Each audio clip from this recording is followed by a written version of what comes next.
Bismillahirrahmanirrahim. Alhamdulillahi Rabbil Alamin. Assalatu wassalamu ala asyrafil anbiya'i wal mursalin Sayyidina wa maulana Muhammadin wa ala alihi wa sahbihi ajma'in. Qalu subhanaka la ilma lana illa ma 'allamtana innaka antal alimul hakim. Wa tub 'alaina ya maulana innaka antat tawwabur rahim. Fa inna asdaqal hadits kitabullah wa khairul hadi hadi Muhammadin sallallahu alaihi wasallam. Wa syarrul umuri muhdatsatuha wa kullu muhdatsatin bid'ah wa kullu bid'atin dhalalah wa kullu dhalalatin finnar. Amma ba'd. Kita sambung kitab Safinatun Najah hak Jawi muka surat 3 baris yang kedua dari bawah. Terjemahan Rumi muka surat 2 fasal kelima.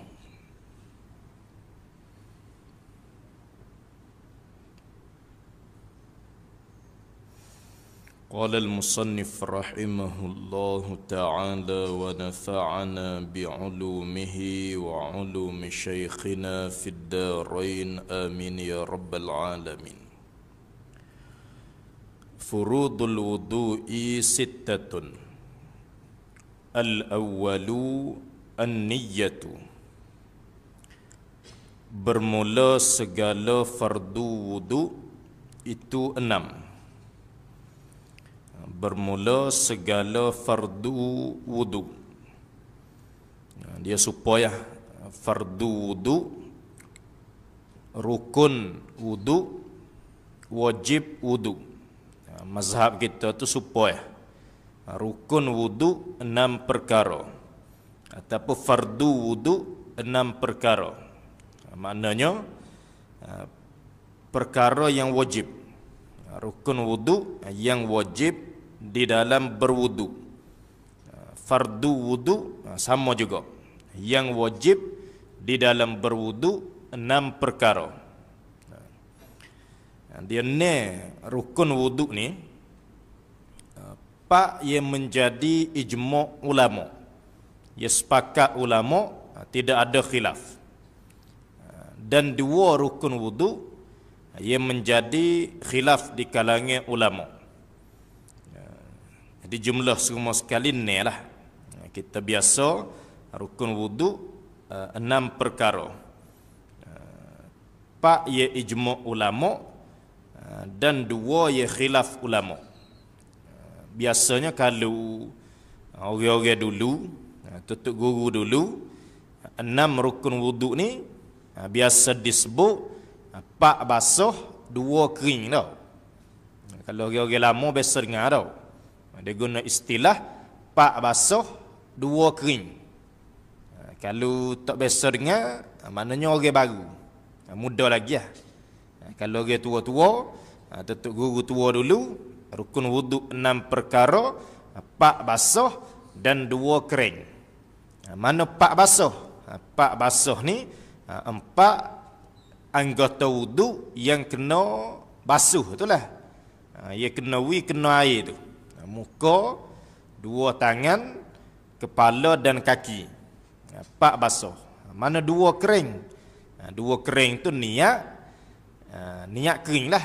Niat dalam hati kan. Niat dan tertib. Niat dan tertib. Mazhab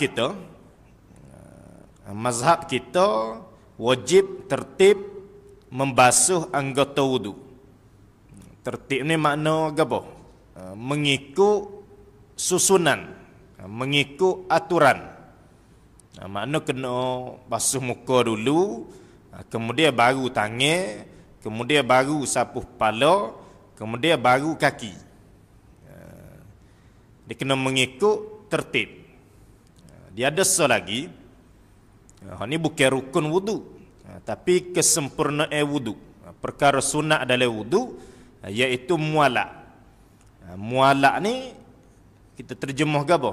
Berturut-turut. Itu lain dengan tertib tu. Kalau tertib mengikut susunan. Kalau mualak ni berturut-turut. Mana selepas basuh muka, segera kita membasuh tangan. Setelah membasuh tangan, segera kita menyapu kepala. Selesai menyapu kepala, segera kita membasuh kaki. Itu dia panggil mualak. Panggil apa tu? Berturut-turut tau. Mana tidak senggah masa yang lama. Kalau dia basuh muka, kemudian dia pun tunggu lama, baru dia basuh tangan. Dia panggil tidak mualak. Tidak berturut-turut. Itu masih lagi sah wuduk dia. Kerana mazhab kita mualak ni sunat sahaja. Mana kalau dia di rumah tu, dia basuh muka, kemudian dia sapu tangan, dia basuh tangan, kemudian sapu kepala, lepas tu kaki dia tak basuh lagi. Di rumah tu. Di rumah tu setakat sapu kepala. Kemudian dia pun start motor tu mari ke masjid, sapa di masjid, baru dia basuh kaki. Jadi dia nak boleh ke sapa di masjid daripada rumah dia tu setengah jam tau. Masjid jauh. Dia pergi maya Tanah Merah misalnya. Jadi setengah jam tau daripada rumah dia. Di rumah tu dia hanya basuh muka, basuh tangan, sapu kepala, kaki dia tak basuh lagi. Dia pergi ke masjid setengah jam. Baru sapa di masjid, dia pun baru basuh kaki di masjid. Sah dah wuduk dia? Sah ya, tak ada gapo. Cuma dia panggil tidak mualak. Tidak berturut-turut, dia rugi satu pahala sunat lah. Mazhab kita mualak sunat sahaja. Ia wajib tertib, mengikut susunan. Kalau dia tak ikut susunan, tidak sah. Dia basuh muka, kemudian dia terus basuh kaki. Lepas tu baru basuh tangan pula. Tak ikut susunnya tidak sah mazhab kita. Itu khilaf dengan mazhab Maliki.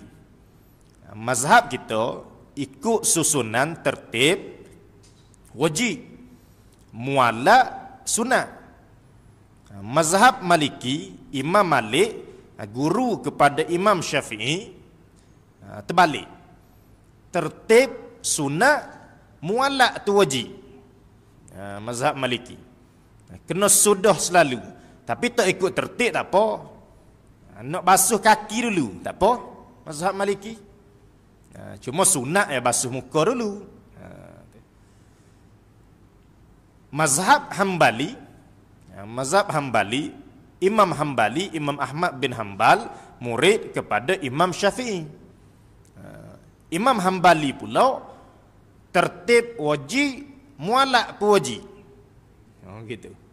Wajib tertib dan wajib mualak. Padahal dia murid kepada Imam Syafi'i. Mazhab Hanafi ni tertib tak wajib, mualak pun tak wajib. Dah guna. Itu kata fiqh ni khilaf ulama. Banyak perbahasan khilaf ulama. Nama lagi ilmu fiqh. Sebut sama bila kita ngaji ilmu fiqh, memang banyak perbincangan di kalangan ulama. Cuma kita ngaji ilmu fiqh tu, kita di tempat ia bermazhab Syafi'i, kita beramal dengan mazhab Syafi'i lah. Mazhab Syafi'i kita tertib wajib, mualak sunat. Jadi kalau di tempat ia bermazhab Syafi'i, orang bertanya soalan, maka kita menjawab berdasarkan pendapat mazhab Syafi'i lah. Tetapi pendapat-pendapat yang lain tidak salah, kerana mereka juga mempunyai dalil-dalil yang menjadi asas kepada pegangan mereka. Dia bab fiqh ni dia tak serupa dengan bab akidah. Bab akidah ni dia hanya satu jalan sahaja. Tidak ada jalan lain dalam bab akidah. Akidah kita berpegang Allah Subhanahu wa taala wujud. Allah Subhanahu wa taala bersifat kudrat, kuasa. Allah bersifat iradat, Allah yang menentukan sekalian perkara. Allah yang bersifat kudrat, Allah yang menjadikan sekalian perkara. Itu dalam bab akidah tidak ada khilaf. Tidak ada jalan yang lain. Kalau ada orang mengatakan Allah Ta'ala hanya menentukan setengah-setengah perkara. Karut lah. Tuhan hanya menjadikan setengah-setengah perkara. Setengah perkara tu Tuhan buat. Setengah perkara tu bukan Tuhan buat. Karut lah. Sesat lah. Kerana akidah mana ada 2-3 jalan. Tak apalah.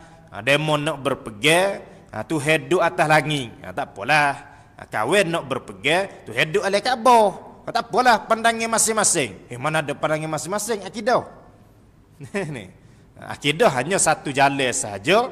Jalan ni ahli sunnah wal jamaah. Allahu mawjudun bila makanin. Allah Ta'ala wujud tidak bergantung kepada tempat. Tuhan tidak memerlukan langit untuk dia tupas situ. Tuhan tidak memerlukan Kaabah untuk dia duduk dalam tu. Jalan ni ahli-sunnah wal jamaah, Tuhan wujud tidak memerlukan tempat. Walau langit sekalipun, langit itu tempat makhluk Allah, Tuhan tidak memerlukan makhluknya. Itu akidah, satu jalan sahaja. Tapi fiqh biasalah. Fiqh ni ya banyak jalan. Itu masing-masing tu pandangan ulama muktabar, maka tak ada masalah. Tapi yang mengeluarkan pandangan itu ulama muktabar lah. Ulama ya cukup ilmu untuk mengeluarkan hukum daripada Al-Quran dan hadis Nabi. Jangan pula kata fiqh ni banyak pandangnya. Semua ustaz-ustaz waktu bik pandangnya sendiri. Mana boleh? Ustaz mana layak mengeluarkan pandangnya. Ni. Walaupun ustaz tu boleh baca hadis, boleh baca ayat Quran, dia bukan ulama mujtahid. Dia bukan ulama yang boleh mengeluarkan hukum. Ustaz hanya ahli nakal. Dia hanya menakalkan, menyebutkan pendapat-pendapat ulama yang ada di dalam kitab-kitab. Dia bukan boleh baca hadis, dia buat tubik hukum sendiri. Mana boleh? Ustaz tu bukan ulama mujtahid. Dia boleh mengeluarkan hukum ni hanya ulama mujtahid. Jadi kita kena rujuk kepada kitab ulama lah. Kitab mazhab Syafi'i. Disebut lagu mana? Kita berdasarkan mazhab Syafi'i. Kita ngaji pun berdasarkan mazhab Syafi'i. Cuma kadang-kadang biasalah di dalam pengajian akan disebut juga pendapat mazhab-mazhab lain. Kerana kadang-kadang pendapat mazhab lain ini diperlukan ketika berlaku masyaqqah. Ketika berlaku kesulitan. Misalnya, biasa ya kita sebut pendapat mazhab lain ni apa? Kalau boleh puasa gak, zakat fitrah lah. Mazhab kita wajib bayar zakat fitrah dengan qutil balad. Dengan makanan asasi bagi sesebuah negeri. Maknanya tempat kita wajib dibayar dengan beras. Tahu? Tapi mazhab Hanafi boleh dibayar dengan pitih. Kita duk bayar RM8 dengan pitih. Itu bukan mazhab Syafi'i. Itu mazhab Hanafi. Tapi kerana berlaku kesukaran untuk kita bayar dengan beras ni jadi susah.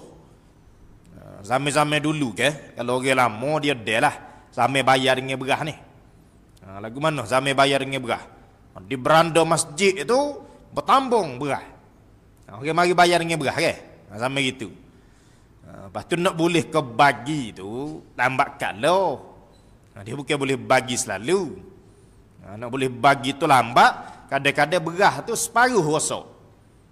Tak ada dia bagi pun. Lepas tu setengah-setengah tempat hok banjir tu pula, tak ada nak bagi, mari banjir dulu. Mari banjir, habis beras punah. Tu zaman dulu. Jadi kerana berlaku masyaqqah tu, maka diambil pendapat mazhab Hanafi ia boleh dibayar dengan harga beras. Bukan bayar dengan beras, harga beras tu. Kalau tahun ni lah paya. Itu biasa disebut pendapat mazhab lain. Kita ambil mazhab lain untuk mengelakkan daripada kesukaran. Mengelakkan daripada rugi dan sebagainya. Nah. Kalau dalam bab puasa biasa disebut pendapat mazhab lain, pendapat mazhab Maliki. Niat puasa sebulan. Itu untuk memudahkan. Bukan mengambil mudah. Itu untuk memudahkan. Kalau kita niat setiap malam, kena niatlah. Itu mazhab Syafi'i. Kalau kita niat 30 hari niat sebulan penuh mazhab Maliki, itu untuk memudahkan. Tapi jangan ambil mudah. Pakai niat sebulan, hak malam-malam, setiap malam hak mazhab Syafi'i tu pakai tok niat. Tu ambil mudah tu. Ni kita untuk memudahkan, takut berlaku tok ingat niat. Jadi kita sekurang-kurangnya ada hak mazhab Maliki niat sebulan. Tapi hak niat setiap malam, wajib niat setiap malam, hak tu asal mazhab Syafi'i. Ni dia pakai mazhab Maliki niat sebulan, niat setiap malam pakai do. Hak tu mengambil mudah tu. Dia buat mudah dengan hukum hakim. Kita jangan buat mudah. Cuma kadang-kadang biasalah dalam kita ngaji, kita akan sebut pendapat mazhab-mazhab lain untuk kita melihat betapa luasnya hukum agama kita, untuk kita faham macam mana para ulama memahami dalil-dalil Al-Quran dan hadis.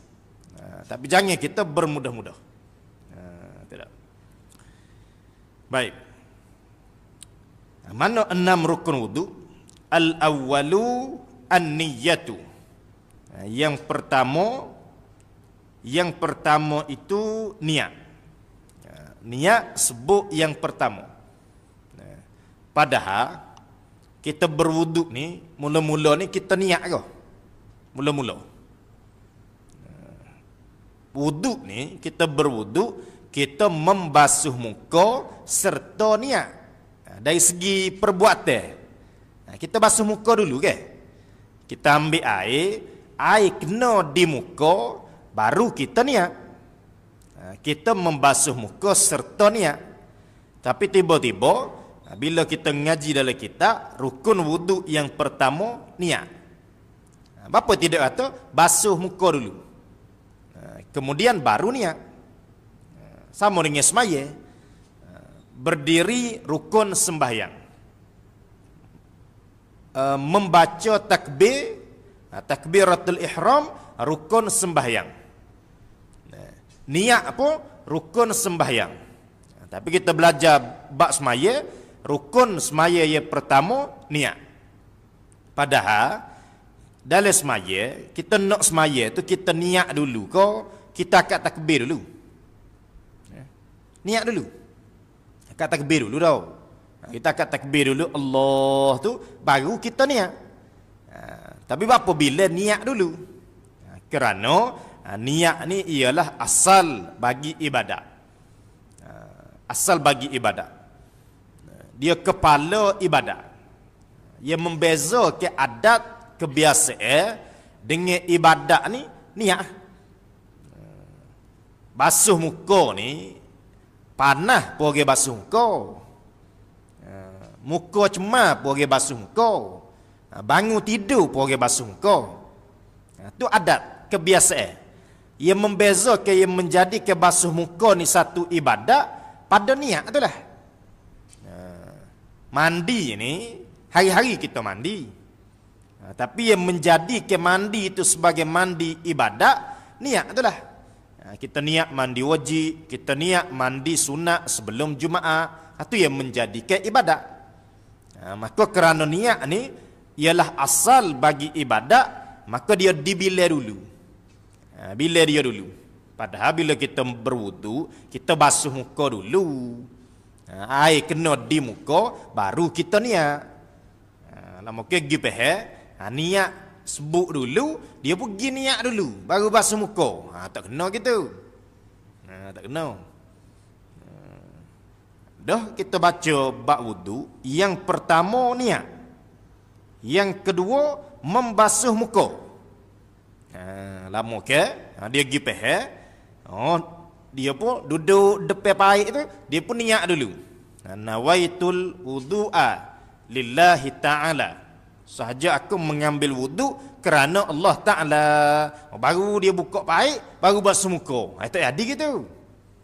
Takut pergi peh gitu. Ada orang buat gitu? Ada. Dia duduk depan paik tu, sahaja aku berwuduk kerana Allah Ta'ala. Baru buka paik, baru basuh muka. Ada? Tak ada tau. Kalau ada, salah kaedah tu. Sebab dia pergi baca buku, dia tidak mengaji berguru, dia kira pergi beli buku, dia pun tengok niat. Yang pertama, rukun wuduk, niat. Dia pun niat dulu. Yang kedua, basuh muka, baru basuh muka. Niat dulu. Tak jadi. Dia basuh muka serta niat. Dia duduk sekali dua tu. Kadang-kadang bahaya beli buku baca sendiri tu bahaya juga. Ni.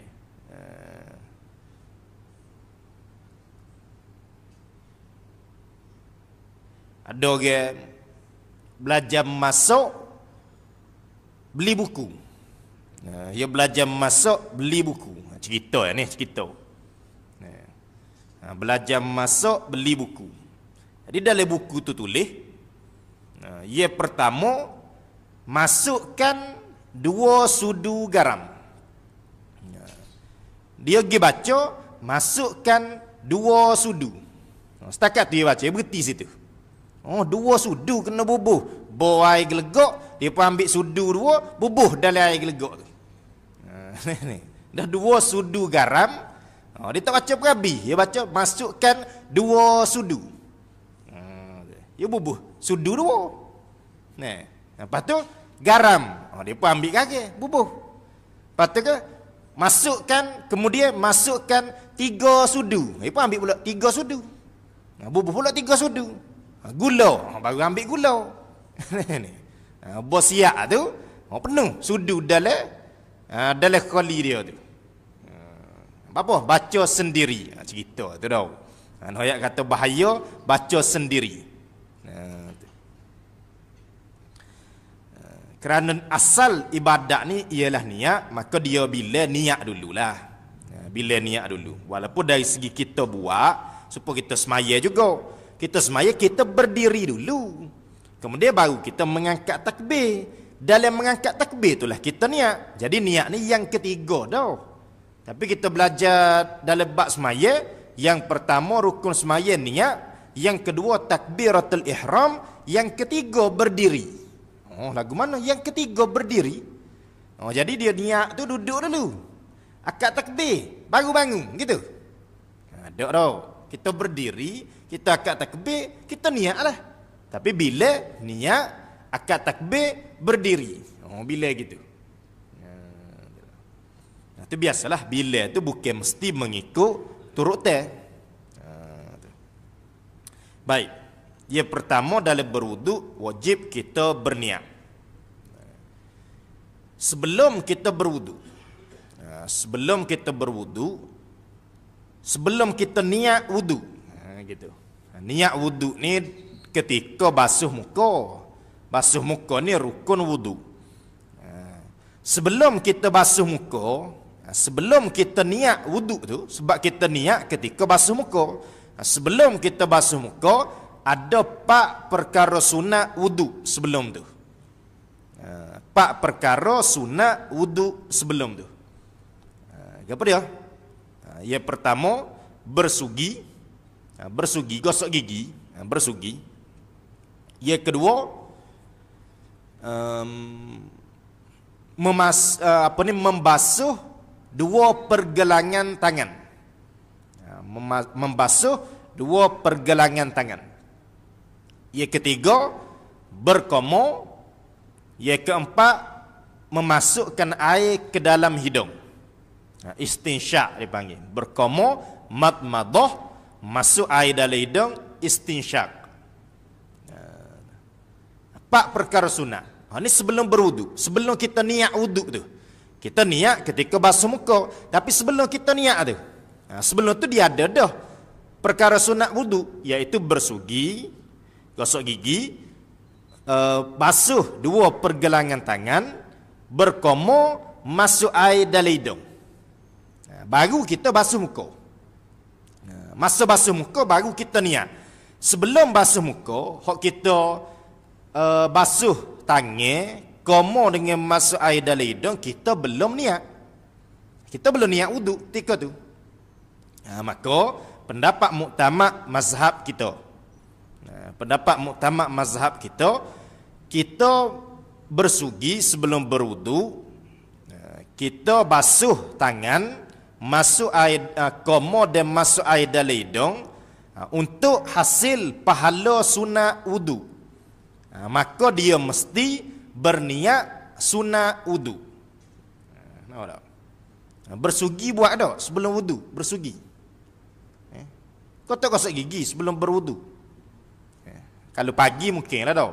Cuma kalau nak semaya zuhur tu mungkin dia tak gosok gigi. Dia sunat bersugi sebelum wudu. Setiap kali sebelum wudu sunat kita bersugi. Sunat gosok gigi pun supalah. Dikira bersugilah. Cuma boleh puasa ni kena beringat sikit. Kalau kita berus gigi menggunakan ubat gigi, kita beruh gigi menggunakan ubat gigi di siang hari bulan Ramadan, kemudian tertelan obat gigi. Ataupun lepas kita beruh gigi tu kita pun komo tertelan air. Maka membatalkan puasa kita. Walau dia kata tertelan sekalipun. Sebab asalnya perintah yang diperintahkan kepada kita ialah bersugi. Bersugi ni guna kayu sugi lah. Dia tak ada obat. Itu asal. Hak obat ni hak modeng dah. Jadi kalau tertelan, maka syarak hukum salah tu atas kita. Sebab asalnya hak syarak perintah tak ada obat gigi. Hanya menggunakan kayu sugi. Kita guna kayu sugi, tiba-tiba cabutlah bulu kayu sugi tu kan. Katalah cabut bulu kayu sugi tu, cabut kita pun tak sengaja tertelan. Tidak membatalkan puasa kita. Sebab memang syarak ia suruh bersugi.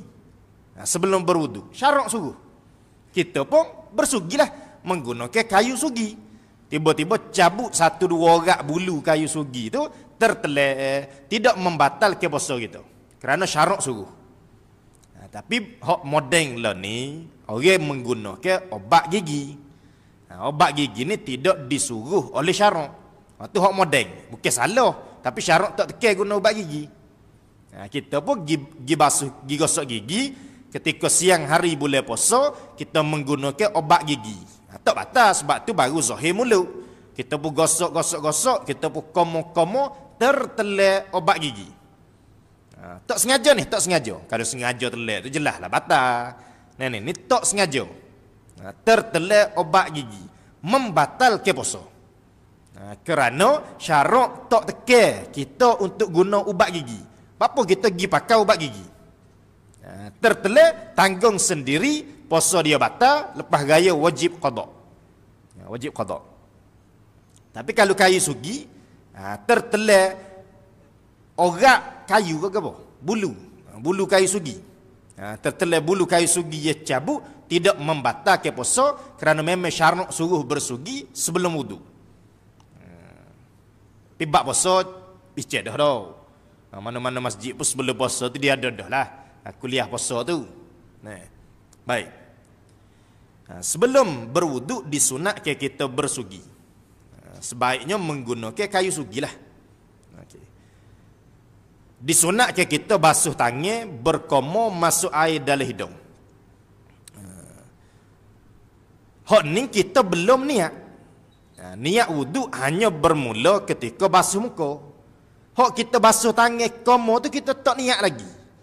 Maka nak hasil pahala bersugi sebelum berwudu, nak hasil pahala basuh tangan, nak hasil pahala berkomo masuk air dalam hidung, ketika ni kena berniat sunat wudu.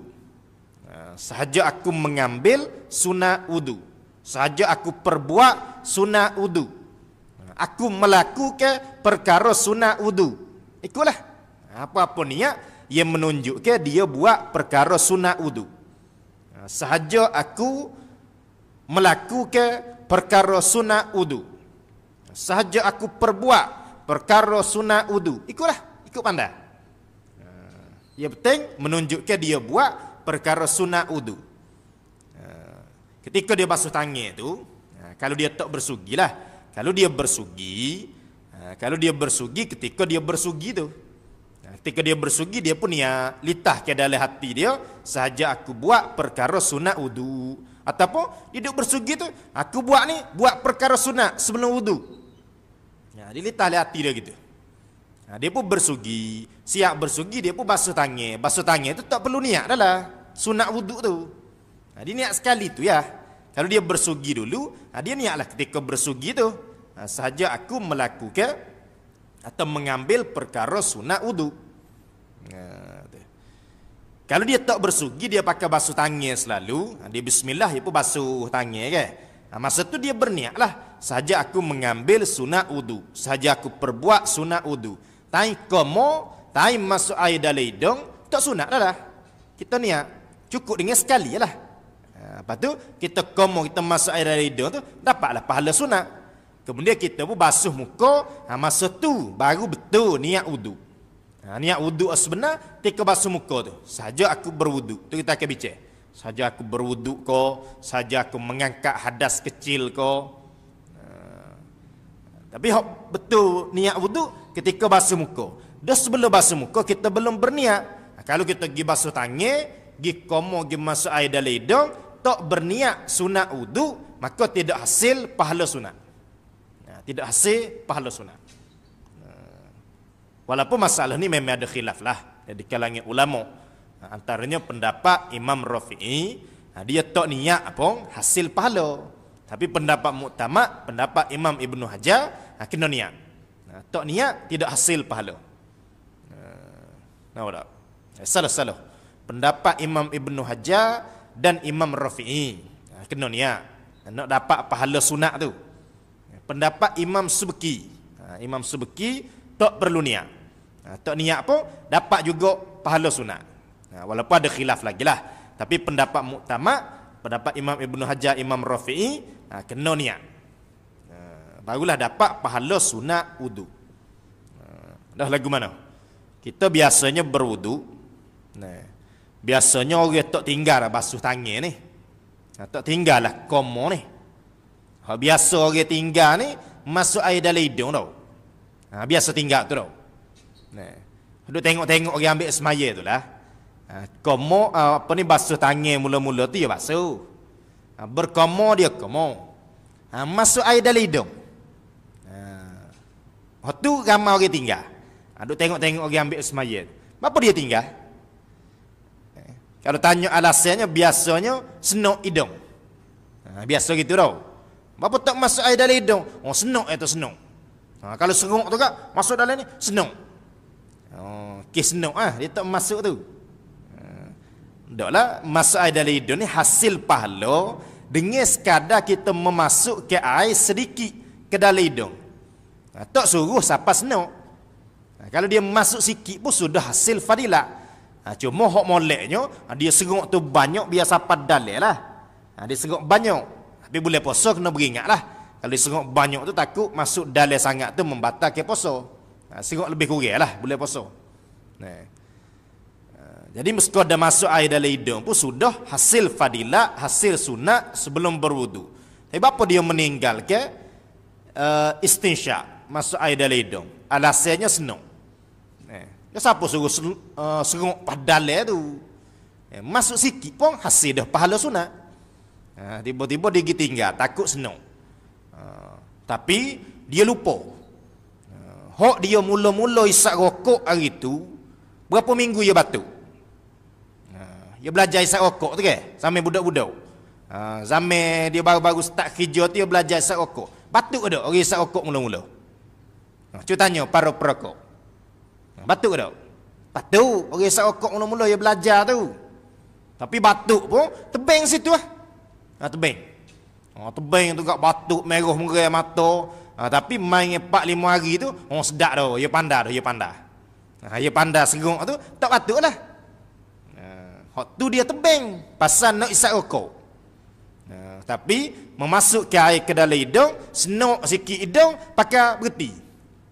Apa? Senok dia tu. Dia tak tebing pula tu. Hak sunat wuduk tu, dia tidak tebing. Hak isap rokok, batuk pun dia tebing. Apa tu? Nafsu ke tak? Kau ke apa? Nafsu lah. Dia kena belajar lah. Dia kena membiasakan diri. Kita ajar-ajar masuk air dalam hidung ni, bila lama-lama kita tahu kita nak serong tu setara mana. Mula-mula kita buat tu mungkin payah. Tapi bila lama-lama kita boleh agak. Kita nak serong tu setara mana kita pandai dah. Supaya tak dia jadi senok tu. Dia cara masuk ke air dalam hidung ni, kita tadah air dengan tangan kita, kemudian kita pun letak di hidung, kita serong mula-mula mungkin dia tak pandai nak serong setara mana tu, padahal dia senok siapa. Tapi kalau dia lama-lama dia biasa, dia pandai lah nak serong tu setara mana. Dia tahu dah kalau serong setara ni senok. Kurang sikit. Tidak. Tapi belajar malah, jangan belajar tengah puasa ni. Kalau mungkin belajar tengah puasa ni, padahal masuk padahal ni batal puasa pula ke. Belajar malah. Ni belajar malah. Cuma nak hasil pahala sunat sebelum berwuduk ada 4 perkara sunat. Bersugi,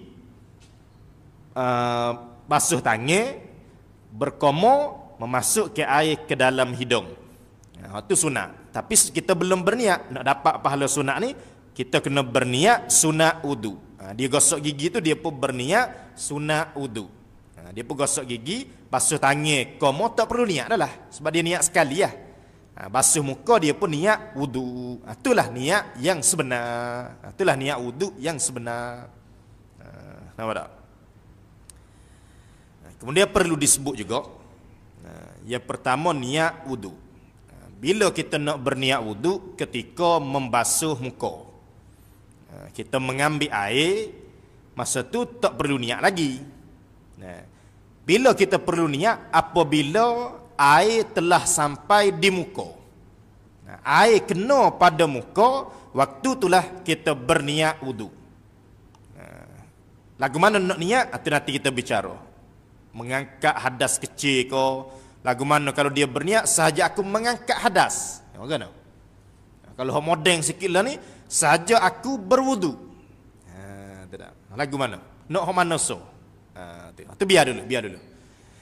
Kita berniat ni ketika air kena di muka. Kita ambil air kena di muka, waktu tu kita niat. Cuma ada salah faham sedikit. Ada orang dia faham, ketika kita ambil air, betul-betul siapa muka, ketika tu kena niat. Biar sedang molek. Sedang molek air kena dahi, masa tu niat. Kita start dengan basuh dahi tau. Kita ambil air, kita bubuh mana? Buat atas dahi tau. Mana ada orang start daripada bawah, mesti start daripada dahi turun ke bawah. Mana ada orang basuh muka start pada dagu ni naik ke atas. Mana ada. Walaupun boleh juga, tapi orang tak buat lah gitu. Orang biasanya letak air tu, letak di dahi lah, kemudian sapuh turunlah ke bawah. Jadi mula-mula anggota wudu, mula-mula muka kena air ni dahi lah. Kita pun ambil air kena di muka, masa tu kita boleh berniat. Ada salah faham, dia faham ambil air sudah molek kena muka kena niat. Sudah molek itu. Kalau lambat sikit, tak jadi. Kena ulang mula. Tu kalau dia tak ada air lah. Kalau jenis buka air hujan tu, dia boleh mandi, boleh nak berwuduk kan. Dia siap mandi tu, dia pun buka air, sudah molek air shower tu, kena dahi, kena niat tiga tu. Lambat sedikit, tak jadi. Ada orang faham gitu tau. Ada orang faham seumpama tu. Ambo ngajar di satu tempat dululah, 2-3 tahun dulu, ambo sebut benda ni, ada seorang pocik tu mari, dia kata dia pun faham gitu. Dia kata dia faham gitu, ada orang ajar dia gitu. Kena air, masa tu kena niat. Lambat sikit, tak jadi. Tu dah ni. Jadi kak, dia pun ambil air, kena dahi. Allah, tak mari. Tak jadi. Dia pun ambil pula air. Letak tak ada pula dah. Dia pun ambil pula. 3-4 kali ambil air. Pasalnya tak ada niat air tu. Tapi kalau jenis tak ada air lah. Kalau jenis buka shower tu, dia buka air kena tak ada tutup mula. Tutup mula, buka pula. Tu jenis buka. Ada jenis pakai buka, letak muka, wagi muka. Cah kena air, tak ada. Dia buat lari pula muka dia. Letak pula. Puah kena air, tak lari. Dia buat lari pula muka dia. Lepas tu letak pula, sedang molek kena air. Baru jadi. Siapa kata gitu? Mana ada niat seumpama tu?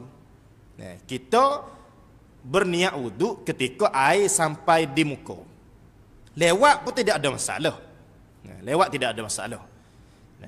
Cuma kalau lewat, hak awal kena air tu tidak dikira lah. Tu je. Kita tak ada air ke di muka. Kita pun letak di dahi. Bila kita letak di dahi, air tu mengalir dah. Lama dah dia mengalir ni. Lama dah. 3 saat, 4 saat dah. Kita baru berniat. Kita pun kita gosok dulu tak apa. Turun air kita gosok dah separuh muka ni. Setelah kita gosok separuh, baru teringat, tak niat lagi. Kita pun baru berniat, hak gosok dah separuh tu tak kira lah. Tu je. Nampak tak? Kena gosok semula lah atas tu. Gosok ni pun tak wajib ke. Maknanya hak sapai tu. Hak sapai mula-mula tu tak kira lah. Katalah dia basuh muka dah sekali. Katalah gini, basuh muka dah sekali. Dia basuh dah sekali muka. Dia pun ambil air yang kedua, dia pun basuh pula.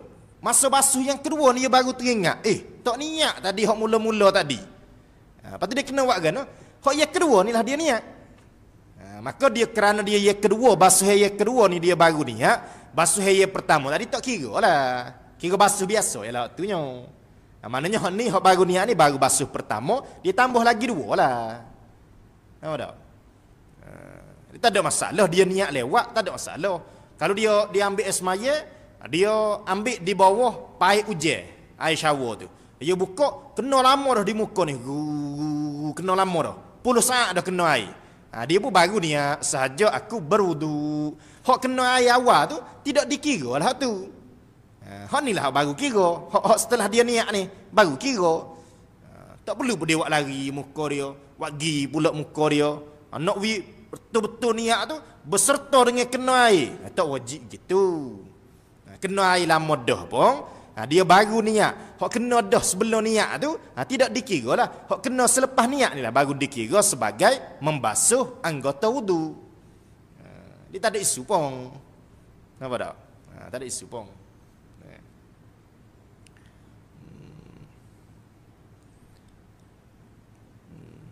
Yalah, hak jadi waswah, jadi nak teka kena tu sedang molek niat. Teka kena air sedang molek niat. Tu dah. Hak tu membazir air satu hal. Membazir air satu hal. Membazir air ni mazhab gapo? Mazhab gapo? Dia kata mazhab Syafi'i. Sudah molek kena air, kena niat. Mazhab Syafi'i. Dah jadi 4-5 kali ambil air kerana niat tak mari tu, jadi bazir air tu, paik duk buka situ apa paik? Tak katuk paik. Duk ambil air. Bazir air tu mazhab gapo tu? Mazhab gapo? Mazhab Syafi'i tidak ada masalah kita berniat lewat sekalipun. Muka basuh dah sekali, tak ingat niat. Yang kedua ambil air tu, baru teringat. Tak niat tadi. Boleh niat pada basuh yang kedua. Cuma basuh kedua tu jadi basuh pertama. Basuh pertama tadi sebab dia tak niat, tidak dikira. Tu ya benda. Air siapa lama dah muka pun, tidak ada masalah. 2 saat, 5 saat, 10 saat dah air siapa muka, dia baru niat, tidak ada masalah. Tidak.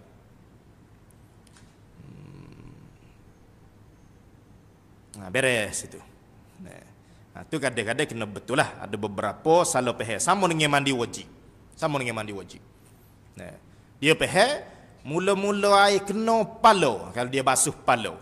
Dia nak mandi wajib, dia ambil air secetong, dijiru hai, mula-mula kena pala tu, kena niat lalu. Tengok tu. Oh, tu dah. Dia pun kena hai, tak mari niat. Dia pun ambil pula secetong lagi. Dia pun jaga air turun tu. Pos serai, niat. Baru jadi. Siapa kata gitu? Nah, kita ambil hai, jiru pala. Nah, ataupun kalau buka shower buka ya. Jiru pala, kita pun basuh dah ni. Basuh habis dah pala ni. Duduk tengah basuh tubuh baru kita niat mandi wajib. Jadi baru dikira mandi wajib kita basuh tubuh. Dah pala tadi kita belum niat, kena basuh mula dah. Masa kita basuh pala tadi, kita tak niat lagi mandi wajib. Ketika basuh tubuh baru kita teringat nak niat. Bolehlah kita niat ketika tu. Cuma hak basuh pala tadi sebelum niat tu tidak dikira kena basuh mula. Tu ya. Siapa kata kena air sudah molek kena niat? Siapa kata gitu? Tidak. Tu kita tak bincang lagi air mustakmal mandi wajib tu. Tu selalu pahal banyak juga. Dia mandi air dia ada beldi. Nak mandi wajib. Dia pun mandi wajib, dia takut ngecik air hak dia mandi dah masuk oleh beldi tu, dia takut jadi air mustakmal. Dia pun ambil air secetong, lari gi jauh dulu daripada beldi ni. Gi lari jauh, mandi situ. Mari pula ambil air secetong, lari pula. Apa? Takut ngecik air masuk oleh beldi. Takut jadi air mustakmal. Tak boleh guna wak mandi wajib dah. Tu banyaklah salah-salah pahal tu. Nah, siapa kata ngecik air tu jadi air mustakmal? Siapa kata? Tidak. Tu kadang-kadang kena sebut juga masalah tu walaupun ada orang yang pahal dah, tapi masih lagi wujud di kalangan masyarakat yang pahal seumpama tu. Kena air, kena niat lalu. Tidak. Tidak mesti gitu. Lewat pun tidak ada masalah. Wallahu subhanahu wa ta'ala a'lam. Summa qala al-musannif al-awwalu an-niyyatu. Kemudian nanti kita akan bicara lagu mana niat wudu. Kita nak niat lagu mana? Niat wudu ke? Niat mengangkat hadas kecil itu lagu mana pula? Dia macam mana ke? Niat yang sempurna. Itu bicara semula. Wallahu subhanahu wa ta'ala a'lam. Bismillahirrahmanirrahim. Alhamdulillahi rabbil alamin. Wassalatu wassalamu ala asyrafil anbiya wal mursalin wa ala alihi wa sahbihi ajma'in. Allahumma zidna ilman warzuqna fahma. Wa sallallahu ala sayyidina Muhammad wa ala alihi wa sahbihi wa sallam. Alhamdulillahi rabbil alamin. Qabbalallahu minna wa minkum.